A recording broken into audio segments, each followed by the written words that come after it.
megalitikum ya. Nah, sekarang kita akan masuk ke zaman terakhir di zaman praaksara, yaitu zaman logam. Boleh di next aja nih. Jadi zaman logam itu disebut juga sebagai zaman perundagian. Karena pada masa ini manusia sudah mampu membuat alat-alat dari logam. Nah, kenapa disebut zaman perundagian? Zaman perundagian ini berasal dari kata undagi, yaitu orang-orang yang mampu atau memiliki keahlian dalam membuat logam. Nah, siapa sih yang membawa kebudayaan logam ini ke Nusantara? Jadi yang membawa kebudayaan logam ini yaitu bangsa Deutero Melayu atau Melayu Muda yang datang dari Yunan wilayah Tiongkok bagian selatan sekitar 300 sebelum Masehi. Kalau misalnya kalian ingat di teori-teori masuknya nenek moyang itu ada salah satu teori Yunan. Nah, yang membawa kebudayaan logam ini yaitu mereka bangsa Deutero Melayu yang datang dari Yunan wilayah Tiongkok bagian selatan. Nah, cara kehidupan di zaman logam ini itu pertama di masa perundagian ini tidak semua orang mampu membuat alat-alat dari logam.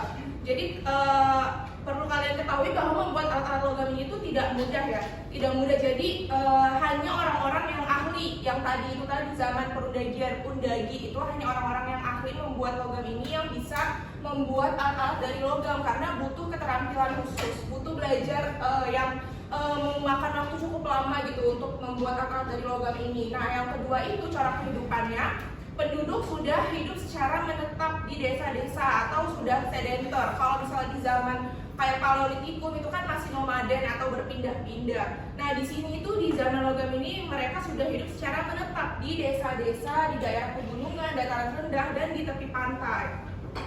Terus yang ketiga, perdagangan ini masih dilakukan secara barter atau tukar menukar barang, walaupun di zaman logam ini itu belum ada koin-koin atau kayak mata uang gitu. Jadi masih perdagangan dilakukan secara barter, tukar menukar barang. Pada masa ini kehadiran pemimpin itu sudah semakin berperan penting, di mana pemimpin ini dibutuhkan untuk mengatur masyarakat yang sudah semakin dinamis di masa ini. Nah, terus juga sudah ada pembedaan golongan-golongan tertentu. Kayak tadi kan itu sudah ada yang bisa membuat logam, tapi ada juga masyarakat yang tidak bisa membuat logam atau mereka itu biasanya berdagang, bertani. Nah, jadi ada mulai pembedaan golongan-golongan tertentu.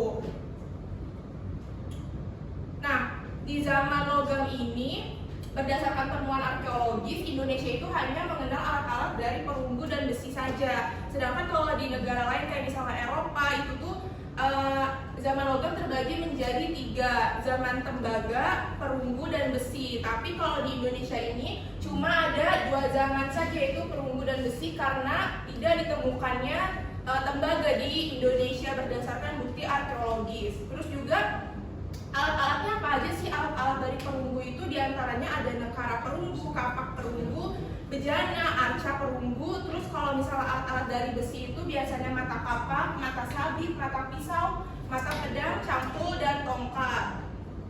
Nah, sebelum ke sini, sebelum saya menjelaskan mengenai nekara, mungkin bisa kita lihat dulu cara pembuatan logamnya. Jadi pembuatan logam itu terbagi menjadi 2 teknik, ada teknik bivalve dan teknik kecir perdu.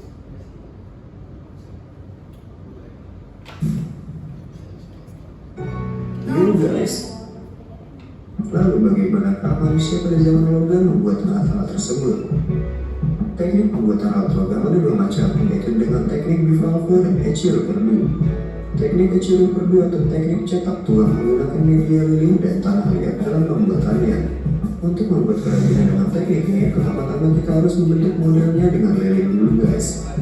Setelah model dari lilin terbentuk, lilin tersebut kita lapisi dengan tanah liat. Jangan lupa untuk melubangi bagian atas dan bagian lapisan bawah tanah liat tersebut. Nah, fungsi lubang bagian atas adalah untuk menuangkan cairan logam dan bawahnya untuk tempat keluar lilin yang mencair. Setelah dilapisi tanah liat, panaskan tanah liat tersebut dengan api. Nah, otomatis lilin akan menjadi cair dan keluar melalui lubang bawah. Setelah tanah liat mengeras, berarti cetakan sudah siap dituang cairan logam. Jangan lupa untuk menutup lubang bagian bawah tadi supaya cairan logam yang kita tuang tidak keluar cetakan. Setelah logam dituang, biarkan mendidih. Setelah mendidih, hancurkan cetakan tanah liat tersebut dan jadilah kerajinan logam guys. Teknik yang kedua adalah teknik bivalve atau teknik setangkup. Mula-mula kita buat dulu nih 2 cetakan yang akan kita sangkupkan sesuai model yang kita inginkan. Setelah itu kita tuang logam cair. Setelah logam dingin, buka cetakan setangkup tersebut dan jadilah keranjang logam yang kita inginkan. Kelebihan teknik setangkup ini adalah cetakan bisa kita pakai berulang kali, guys.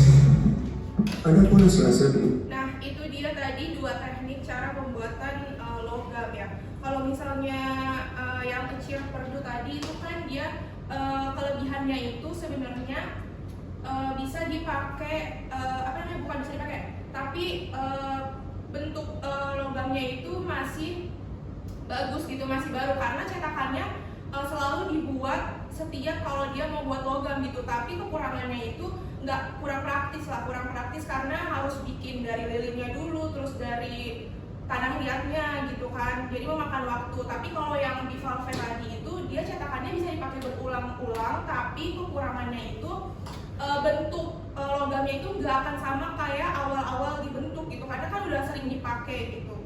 Nah, sekarang kita masuk ke hasil kebudayaannya itu bukan hasil kebudayaan, alat-alat dari zaman logam itu. Yang pertama ada nekara. Nah, bentuk nekara ini umumnya tersusun dari 3 bagian, di mana bagian atas ini terdiri dari bidang pukul yang datar dan bagian bawah dengan pegangan. Terus ada bagian tengahnya ini, bagian tengahnya berbentuk silinder, bagian bawahnya yaitu kaki yang melebar. Nah, biasanya fungsi nekara ini sebagai genderang perang, alat memanggil hujan, benda tukar, wadah atau bekal kubur, dan penanda status atau mas kawin.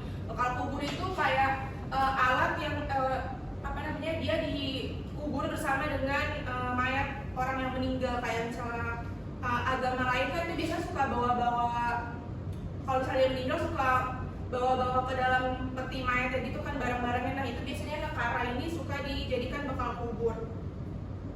Terus selain nekara itu ada moko ini sama dengan nekara, tapi dia bedanya cuma lebih ramping aja dan lebih panjang, dimana dia ini banyak beredar di Indonesia bagian timur. Fungsinya itu hampir sama dengan nekara. Terus yang kedua itu ada kapak perunggu. Kapak perunggu ini fungsinya sebagai alat upacara atau benda pusaka dan sebagai perkakas atau alat untuk bekerja, karena dia bentuknya kapak gitu kan. Jadi biasanya untuk mencangkul dan lain sebagainya. Nah, terus yang ketiga ada alat-alat dari besi, yaitu biasanya sering ditemukan sebagai bekal kubur, di mana dikubur bersama dengan mayat-mayat yang sudah mati. Terus yang terakhir itu ada gerabah. Nah, di zaman logam ini gerabah itu tidak hanya untuk keperluan sehari-hari, tapi juga untuk kepentingan upacara penguburan. Nah, untuk bentuk kepercayaannya sendiri di zaman logam ini masih sama seperti zaman-zaman sebelumnya, yaitu animisme, dinamisme, kepercayaan terhadap nenek moyang dengan melakukan upacara-upacara religius yang menyertainya semakin berkembang pada masa penudajian. Jadi masih sama animisme dan dinamisme, serta totemisme, yaitu percaya pada hewan-hewan. Oke, untuk materi zaman logam sampai situ aja. Apakah ada yang ingin ditanyakan? Tidak, berarti sudah mengerti semuanya ya, alhamdulillah. Oke, untuk minggu depan kita akan masuk ke ulangan harian di materi zaman praaksara ini. Oke, jangan lupa belajar ya. Oke, itu aja. Terima kasih dari saya. Assalamualaikum warahmatullahi wabarakatuh.